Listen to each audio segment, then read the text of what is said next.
ওকে, তো আসসালামু আলাইকুম, সবাইকে স্বাগত আমাদের আজকের ক্লাসে। জি, কেমন আছেন আপনারা? সো আই হোপ আশা করি ভালো আছেন। আমাকে একটু জানিয়ে দিবেন যে আমার সবকিছু দেখতে পাচ্ছেন কিনা এবং সবকিছু শুনতে পাচ্ছেন কিনা। আচ্ছা, ঠিক আছে, আপনাদের ক্লাসগুলো আপলোড দেওয়া হচ্ছে, আপলোড দেওয়া হবে, তো চিন্তার কিছু নাই। আসেন আমরা একটু আলোচনা শুরু করি। তো আমরা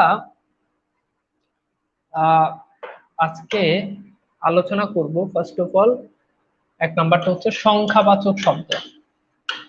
সংখ্যাবাচক শব্দ, এই টপিকটা কি আপনাদেরকে আগে পড়ানো হয়েছে? আমাকে একটু জানিয়ে দিবেন। তো আমার মনে হয় যে এই টপিকটা আপনাদের আগে পড়ানো হয় নাই। তো আসেন ফার্স্ট অফ অল আমরা একটু সংখ্যাবাচক শব্দের নিয়ে আলোচনা করব। তো এবার আসেন যে সংখ্যাবাচক শব্দ আহ আসলে কি, মানে সংখ্যাবাচক শব্দগুলো।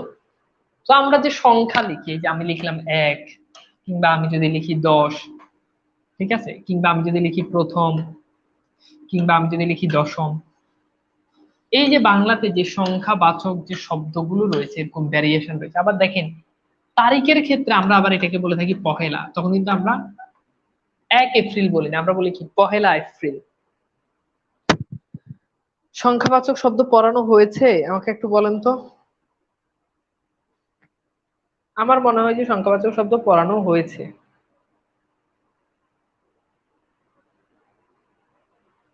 পড়ানো হয়েছে, পড়ানো হয়েছে, ওকে। তাহলে আমরা এটা একটু বাদ দিই, যেহেতু এটা পড়ানো হয়েছে। দ্বিরুক্ত শব্দটা আপনাদের পড়ানো হয় নাই, ওকে। তো আমরা আমাদের আজকের ক্লাসে দ্বিরুক্ত শব্দটা নিয়ে একটু আলোচনা করব। দ্বিরুক্ত শব্দ,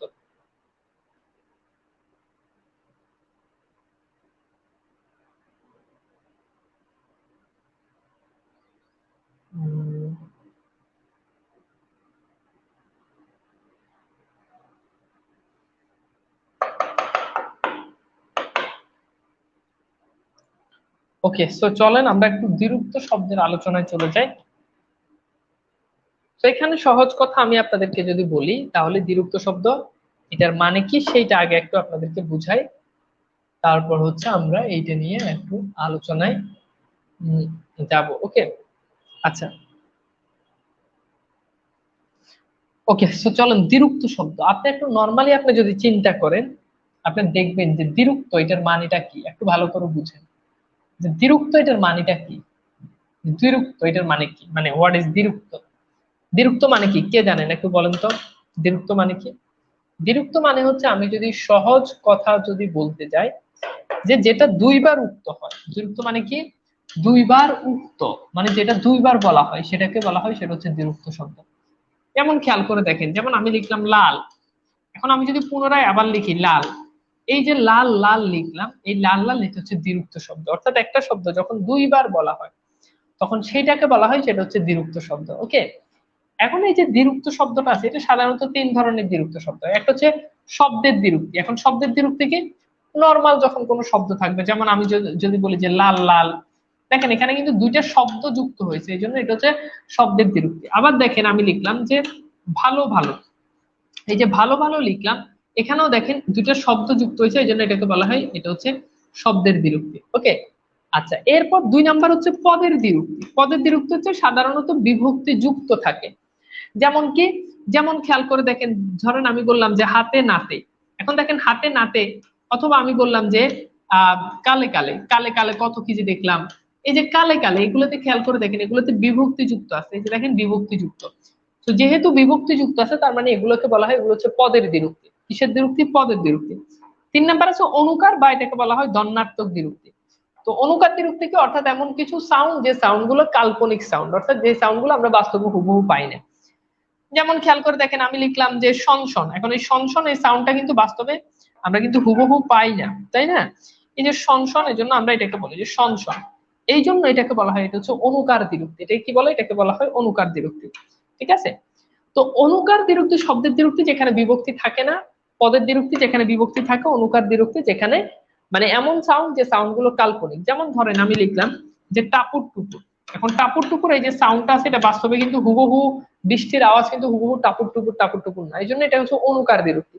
তো এইবার আমাকে একটু বলেন তো যে তিন ধরনের দ্বিরুক্তিটা আমার আপনাদের কাছে, হ্যাঁ শন শন বন বন, তো এই ধরনের দ্বিরুক্তিটা অর্থাৎ এই দ্বিরুক্তির যে তিনটা প্রকারভেদ, তিনটা ক্লাসিফিকেশন, এইটা আপনার কাছে ক্লিয়ার কিনা?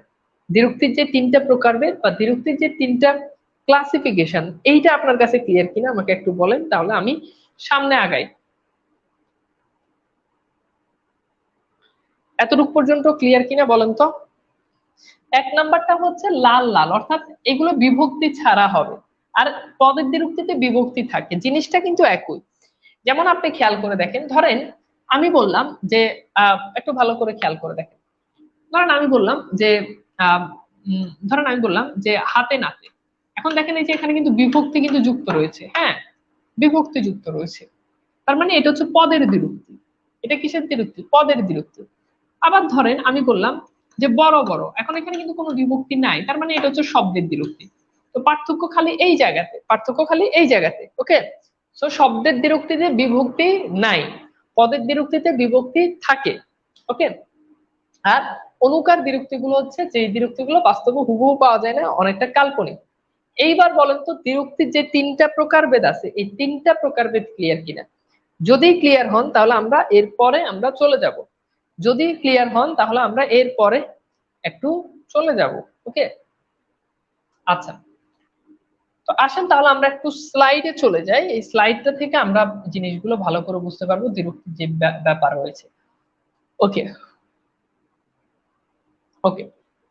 তো এখানে আসেন আমরা একটু দেখি। তো ফার্স্ট অফ অল আমরা এক নম্বর এখানে শব্দের দ্বিরুক্তি নিয়ে আলোচনা করব। কি নিয়ে আলোচনা করব? শব্দের দ্বিরুক্তি, ওকে। তো পয়েন্ট নাম্বার ওয়ান, সেটা হচ্ছে একই শব্দ অবিকৃতভাবে দুইবার ব্যবহৃত হয়ে দ্বিরুক্তি গঠন করে। অর্থাৎ একটা শব্দ সেটা অবিকৃত মানে হচ্ছে সেটা কোনো পরিবর্তন হয় না। যেমন এখানে দেখেন ভালো ভালো, এই যে ভালো ভালো শব্দ দুইটা সেম, অর্থাৎ শব্দের দ্বিরুক্তি যে কয়ভাবে গঠন হয় তার ভিতরে এক নাম্বার হচ্ছে একই শব্দ অবিকৃত ভাবে থাকে, অর্থাৎ একই শব্দ সেটা দুইবার ব্যবহৃত হয়। যেমন ভালো ভালো, যেমন এই যে বই, যেমন ফোটা ফোটা, হ্যাঁ ফোটা ফোটা জল, ভালো ভালো বই। এরপর হচ্ছে কি বড় বড় বাড়ি, তাহলে এই যে দেখেন একই শব্দ সেটা সিমিলার, একদম সেম, দুইবার একই রকম, এটাকে বলা হয় এটা হচ্ছে শব্দের দ্বিরুক্তি। দুই নাম্বার কি? দুই নাম্বার হচ্ছে সহস্বর শব্দ যোগে দ্বিরুক্তি শব্দ। এখন সহচর শব্দ যোগে মানে কি? দুটি সম্পর্কিত শব্দকে সহচর শব্দ বলা হয়, সম্পর্কিত শব্দ। যেমন কাপড় চোপড়, এই যে দেখেন এখানেও দ্বিরুক্তি হয়েছে, কিন্তু কাপড় আর চোপড় দুইটা অনেকটা সিমিলার, এই সিমিলার যেটা অনেকটা সেটাকে বলা হয় সহচর, সেটাকে কি বলে? সহচর। আচ্ছা, এরপর বলা হচ্ছে কি, এরপর বলা হচ্ছে যে এরকম যেমন হতে পারে লালন পালন, সিমিলার, খোঁজ খবর, সিমিলার। অর্থাৎ সিমিলার দুটো শব্দ যোগে দ্বিরুক্তি শব্দ গঠন হতে পারে, শব্দের দ্বিরুক্তি গঠন হতে পারে। নাম্বার থ্রি বলা হচ্ছে একই শব্দ দুইবার ব্যবহৃত হতে পারে। যেমন খেয়াল করে দেখি, মানে একই শব্দ দুইবার ব্যবহৃত হতে পারে কিন্তু পরের বার একটু পরিবর্তন হবে। যেমন কি? যেমন এই যে বলি যে মিট মাঠ, এখন এখানে যদি মিট মিট হতো, মিট মিট কিন্তু না, মিট এরপর হচ্ছে কি মাঠ, অর্থাৎ বিরক্তি শব্দ যেটা হবে সেটা হচ্ছে একই শব্দ যোগ হবে কিন্তু পরের শব্দটা আংশিক পরিবর্তন হবে। যেমন বকা, এরপর কি ঝকা, পরেরটা কিন্তু আংশিক পরিবর্তন হয়ে গেছে। তোর, এরপর হচ্ছে জোর, গল্প স্বল্প ইত্যাদি। এন্ড সর্বশেষ নাম্বার ফোর, সেটা হচ্ছে সমার্থক শব্দ যোগে দ্বিরুক্ত হতে পারে, অর্থাৎ দুইটা শব্দ একটা আরেকটা সমার্থক হবে। যেমন খেয়াল করে দেখি ল্যান দেন, একটা আরেকটা সমর্থক, সরি সমর্থক, যেমন দন দৌলত, একটা আরেকটা সমর্থক, বলা কওয়া, টাকা পয়সা। আর পাঁচ নাম্বার হচ্ছে কি বিপরীতার্থক শব্দ যোগ হতে পারে, মানে একটা একটা বিপরীত, যেমন ল্যান এটার বিপরীত দেন, দেনা এটার বিপরীত পানা, তারপর হচ্ছে ধনী এটার বিপরীত গরিব। অর্থাৎ সার কথাটা হচ্ছে শব্দের দ্বিরুক্তি বলতে, শব্দের দ্বিরুক্তি কি হবে? শব্দের দ্বিরুক্তি গুলো হচ্ছে খুব সহজ, যে প্রথম কথা হচ্ছে যে একই শব্দ দুইবার ব্যবহৃত হবে, দ্বিতীয় কথা হচ্ছে একটা শব্দ আরেকটা শব্দ অনেকটা সিমিলার হবে, তিন নাম্বার হচ্ছে একই শব্দ দুইবার ব্যবহৃত হবে কিন্তু পরের শব্দটা আংশিক পরিবর্তন হবে, চার নাম্বার সমর্থক শব্দ যোগে দ্বিরুক্ত হবে, পাঁচ নাম্বার হচ্ছে বিপরীত শব্দ যোগে দ্বিরুক্ত হবে। এইবার আমাকে একটু বলেন তো এইটুকু পর্যন্ত কি ক্লিয়ার? ঠিক আছে, অসুস্থতার কারণে ক্লাস মিস করেন, যে কারণে ক্লাস মিস করেন আপনার ক্লাস পাবেন। ওকে, এইবার আমাকে একটু বলেন তো এতটুকু পর্যন্ত কি আপনারা ক্লিয়ার?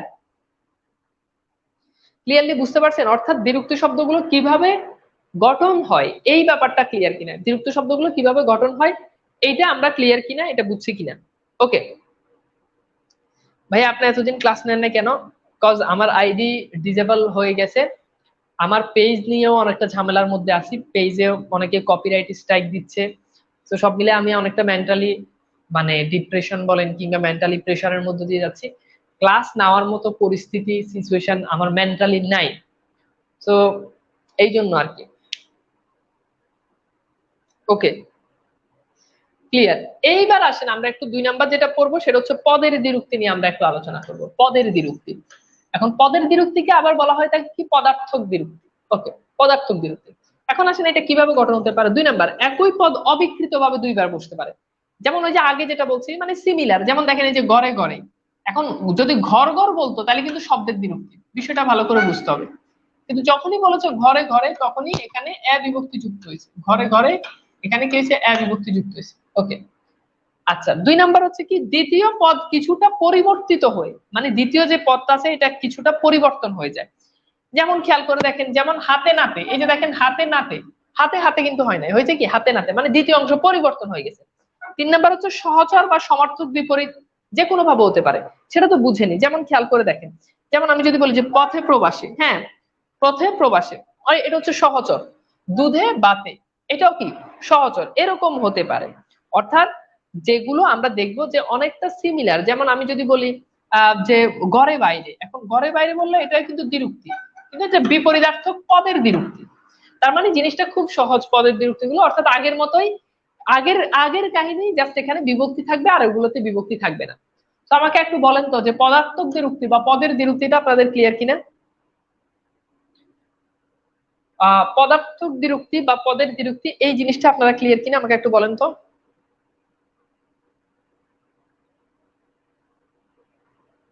এটা কি ক্লিয়ারলি বুঝতে পারছেন?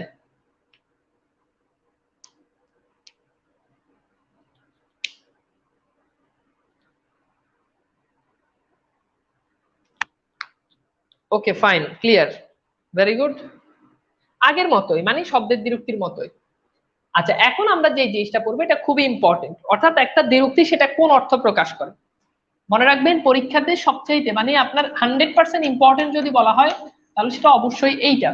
অর্থাৎ এইটা থেকে পরীক্ষাতে অনেক বেশি পরিমাণে প্রশ্ন আসে। যেমন ফার্স্ট অফ অল একটা হচ্ছে আধিক্য বুঝাতে। আধিক্য বুঝাতে, আধিক্য মানে কি আগে এটা বুঝতে হবে, আধিক্য মানে অনেক। যেমন দেখেন রাশি রাশি ধান, এখন রাশি রাশি ধান পরীক্ষাতে প্রশ্ন আসবে, এটা দ্বারা কি বুঝায়? রাশি রাশি ধান বলতে কি একটা দুইটা ধানকে বুঝায় না, প্রচুর পরিমাণে ধানকে বুঝায়। এরপর দেখেন ধামা ধামা ধান মানে অনেক ধানের আটি বা অনেক ধান এমন বুঝায়। এরপর হচ্ছে সামান্যতা বুঝাতে, মানে সামান্যতা বুঝাতে কি, মানে অল্প বুঝাতে। যেমন দেখেন আমার জ্বর জ্বর লাগছে, এখন এই যে জ্বর জ্বর এটা কি অর্থ প্রকাশ করে আপনি দেখেন নর্মালি, আমি যদি বলি যে আমার জ্বর লাগছে তখন তো আমার পুরো জ্বর, কিন্তু যদি বলি জ্বর জ্বর লাগছে তখন সেটা দ্বারা কি বুঝায়, জ্বর জ্বর লাগছে এটা দ্বারা বুঝায় যে আমার মানে হালকা হালকা জ্বর, মানে পুরো জ্বর আসেনি, তার মানে এটা সামান্যতা বুঝায়। আবার আমি বললাম যে তার কবি কবি ভাব, এখন কবি কবি ভাব মানে কি, কবির মতো ভাব, মানে সামান্য কবি কবি ভাব, তার মানে তার ভিতরে সামান্য কবি কবি ভাব আছে। 3 নাম্বার হচ্ছে পরস্পর বা ধারাবাহিকতা বোঝাতে, অর্থাৎ ক্রমাগত একের পর এক চলছে এরকম। যেমন তুমি প্রতিদিন রোগা হয়ে যাচ্ছ, এখন এই বাক্যটা দিয়ে পরীক্ষাতে প্রশ্ন আসতে পারে, যেটা কি অর্থ প্রকাশ করতেছে, মানে সে প্রতিনিয়তই রোগা হয়ে যাচ্ছে। ওরা বাড়ি বাড়ি হেঁটে চাঁদা তুলছে, এই যে বাড়ি বাড়ি এই বিরক্তিটা এখানে কি অর্থ প্রকাশ করে, মানে ক্রমাগত একের পর একটা বাড়ি হাঁটতেছে এরকম বোঝাচ্ছে। এটাকে বলা হয় পরস্পরতা বা এটাকে বলা হয় ধারাবাহিকতা। ওকে, 4 নাম্বার বলা হচ্ছে ক্রিয়া বিশেষণ। এখন ক্রিয়া বিশেষণটা কি একটু খেয়াল করি, ক্রিয়া বিশেষণটা হচ্ছে কি ধীরে ধীরে যায়। এই যে যাই ক্রিয়াকে বিশেষায়িত করছে, আমরা তো ক্রিয়া বিশেষণ জানি, অর্থাৎ ওই যে আহ কিভাবে যায়, ধীরে ধীরে যায়, ফিরে ফিরে যায়, কিভাবে যায়, ফিরে ফিরে যায়, তো এগুলো হচ্ছে ক্রিয়া বিশেষণ বোঝায়। 5 নাম্বার হচ্ছে অনুরূপ বোঝাতে, যেমন তার সঙ্গী সাথী কেউ নেই, তো সঙ্গী এটার অনুরূপ সাথী, ঠিক আছে, মানে সঙ্গী এটার অনুরূপ বা সেম, সেটা হচ্ছে সাথী। আগ্রহ বুঝাতে, যেমন ও দাদা দাদা বলে কাচ্ছে, এখন ও দাদা দাদা বলে কাচ্ছে, এই যে দাদা দাদা যে দ্বিরুক্তিটা আছে এটা দ্বারা তার দাদার প্রতি আগ্রহ বুঝাচ্ছে। কেউ দাদা দাদা বলে কাচ্ছে তার মানে সে দাদার কাছে যেতে চায়, দাদার প্রতি তার আগ্রহ প্রকাশ পাচ্ছে। ওকে, তো আমাকে এই পদের দ্বিরুক্তি গুলো এটার মিনিংটা ঠিকঠাক ভাবে বুঝছেন কিনা আমাকে একটু বলেন তো। ক্লাসগুলো আপনাদেরকে সাজিয়ে গুছিয়ে দেওয়া হবে, চিন্তা করার কোনো কারণ নেই, কিন্তু সবগুলো ক্লাস হোক, যেগুলো হচ্ছে ওগুলো তো দেওয়া হচ্ছে। ওকে,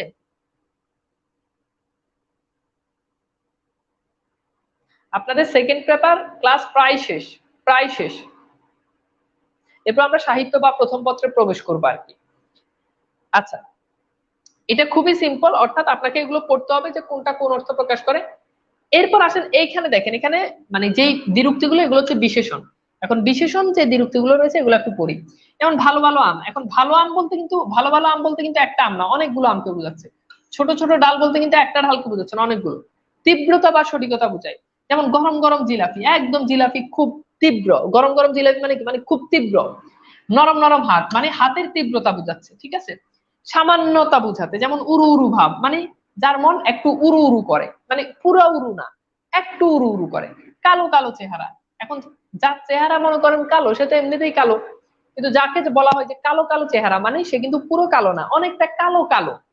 তার মানে এটা কি বোঝায়, এটা সামান্যতা বোঝায়। তার মানে এটা কি বোঝায়, এটা সামান্যতা বোঝায়। ওকে, আচ্ছা এইবার আসেন আমরা যেটা পড়বো সেটা হচ্ছে সর্বনামের দ্বিরুক্তি। এখন সর্বনামের দ্বিরুক্তি গুলো একটু পড়ি। যেমন বহুবচন বা আধিক্য বোঝাতে, যেমন শেষে লোক কোথায় গেল। এখন শেষে লোক এটা এটা দ্বারা কিন্তু একজন লোককে বোঝাচ্ছে না। তো যেহেতু অনেকজন, শেষে লোক মানে কিন্তু একজন না, তার মানে এটা বহুবচন বোঝাচ্ছে, ঠিক আছে। আবার দেখেন শেষে লোক মানে কিন্তু একজন ব্যক্তি না, তার মানে অনেকজনকে বোঝাচ্ছে, তো এটা কিন্তু আবার আধিক্য বোঝায়। এটা আবার কি বোঝায়, আধিক্য বোঝায়। তেমনি ভাবে দেখেন কে কে এলো মানে একজন না, কেউ কেউ বলে।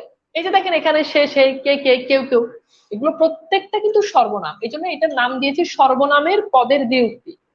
আচ্ছা এরপর হচ্ছে ক্রিয়া বা ক্রিয়াবাচক পদের দ্বিরুক্তি। যেমন রোগীর তো যায় যায় অবস্থা, এখন এই যায় যায় দ্বারা কি বোঝাচ্ছে, যে বিশেষণ রূপে মানে রোগীর অবস্থাকে বিশেষায়িত করতেছে, এরকম আর কি। স্বল্পকাল স্থায়ী বোঝাতে, দেখতে দেখতে আকাশ কালো হয়ে গেল। স্বল্পকাল মানে হচ্ছে অল্প সময়, দেখতে দেখতে আকাশ কালো হয়ে গেল মানে নিমিষে অল্প সময়ের ভিতরে কি হলো, আকাশটা কালো হয়ে গেল। এরপর আসেন ক্রিয়া বিশেষণ বুঝাতে, যেমন দেখে দেখে যাও, এখন এই যে কিভাবে যাও দেখে দেখে, তার মানে এটা ক্রিয়া বিশেষণ বুঝাচ্ছে, এরকম আর কি। পুনঃপৌনিকতা বুঝাতে, এই জিনিসটা অনেকে বুঝে না।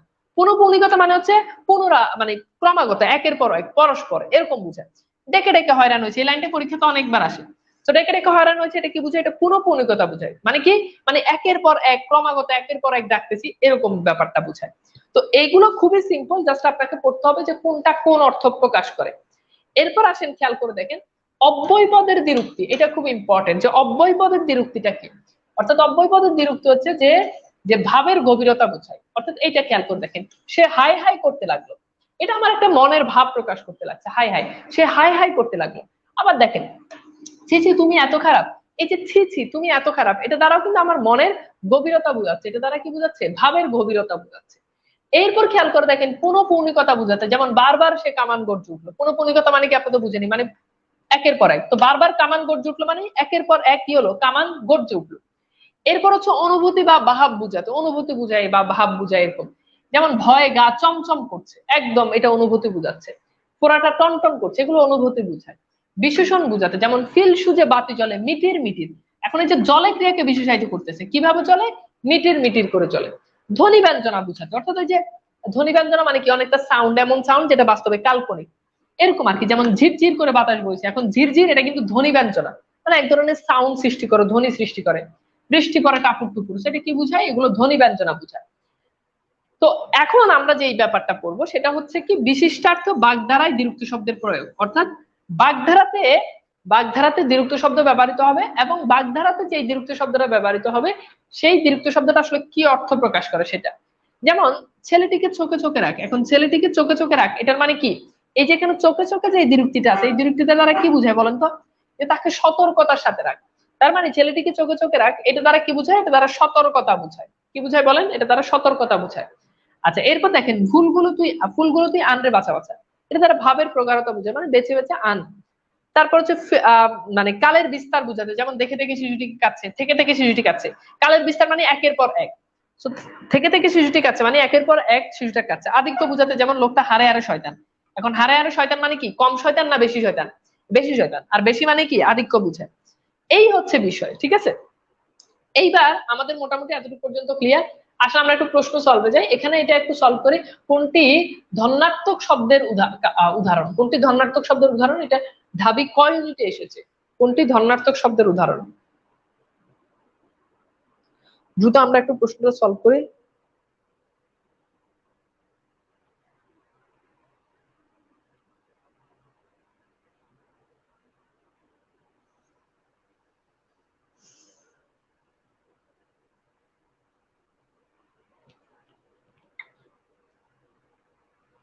কি হবে এটার উত্তর,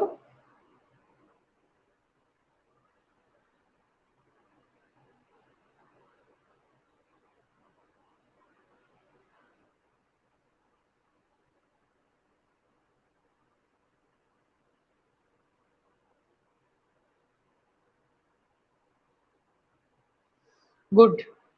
সো এটার উত্তর কি? এটার উত্তর হচ্ছে টুপটাপ। আচ্ছা, এরপর হচ্ছে শুনে বুকটা তার টিপ টিপ করছে। এখানে টিপ টিপ এটা কি? এটা সমুচ্চয় অব্যয়, এটা অনন্যয় অব্যয়, এটা অনুকার অব্যয়, এটা অনুসর্গ অব্যয়। তো এটা কিন্তু আমরা কিন্তু পড়েছি, একটু ক্লাস যদি ভালো করে খেয়াল করেন তাহলে এটা পারবেন।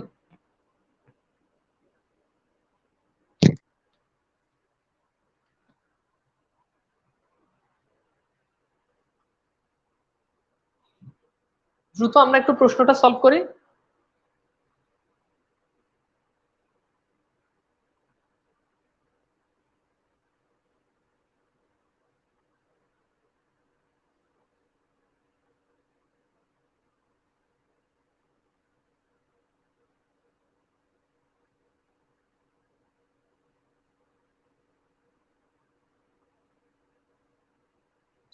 So, উত্তর কি হবে? উত্তর হচ্ছে অনুকার অব্যয়। উত্তর কি? উত্তর হচ্ছে অনুকার অব্যয়। ওকে, এরপর দেখি সকাল সকাল এসো। এখন এখানে সকাল সকাল কি অর্থে ব্যবহৃত হয়েছে? তাড়াতাড়ি, সকাল, খুব সকাল, দুপুরের আগে। তো মানে এখানে সকাল সকালটা কি অর্থ দিচ্ছে?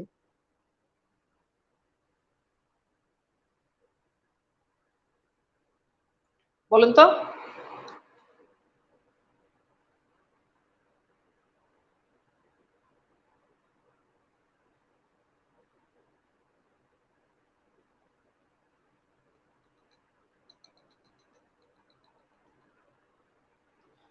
ভেরি গুড, কি হবে?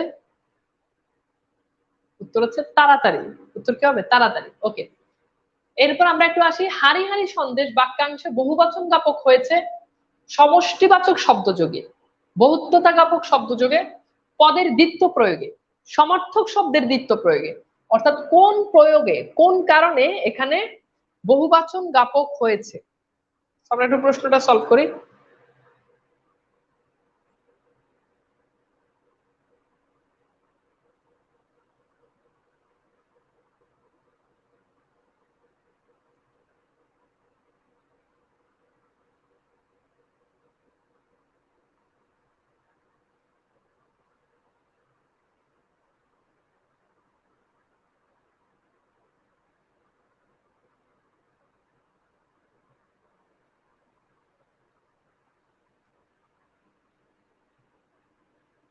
উত্তর কি হবে? উত্তর হচ্ছে এইটা, পদের দ্বিত্ব প্রয়োগে। Very good. তো এটা খুবই সিম্পল। হারি হারি, এটা কিন্তু অনেকে উত্তর করতেছেন যে মানে এটা সমার্থক হবে না, হারির সমার্থক হারি হয়, এটা তো সেম। এটা পদের দ্বিত্ব প্রয়োগে। আচ্ছা, এইটা আমরা একটু সলভ করি। এটা হচ্ছে বড় বড় গাছ কথাটিতে দ্বিরুক্তি শব্দ ব্যবহৃত হয়েছে, মানে কি হিসেবে? বহু বচন বুঝাতে, তারপর হচ্ছে বিশেষণ বুঝাতে, সংখ্যা বুঝাতে, তারপর হচ্ছে সমষ্টিবাচকতা বুঝাতে। তো বলেন তো কি হবে?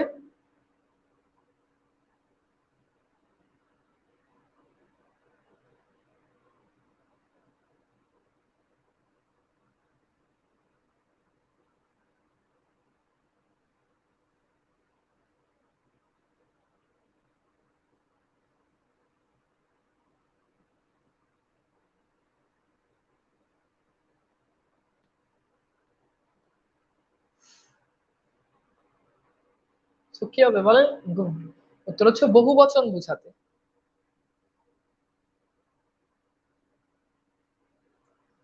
পদের দ্বিত্ব মানে যে বিভক্তি থাকবে ওরকম না, মানে কোনটা দুইবার প্রয়োগ হয়েছে আর কি। আর বাক্যে যদি কোনো শব্দ আসে ওটাতে এমনিতেই পদ হয়ে যায়।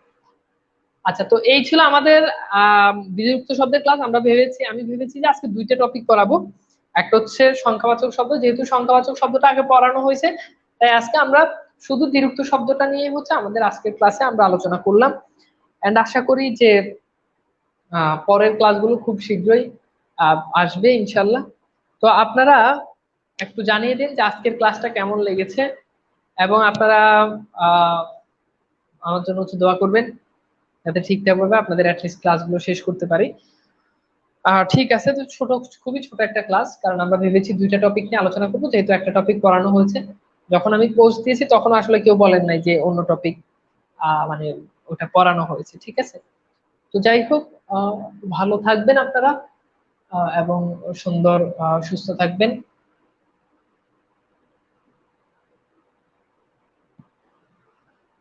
ঠিক আছে, ভালো থাকবেন, সুন্দর সুস্থ থাকবেন এবং দোয়া করবেন।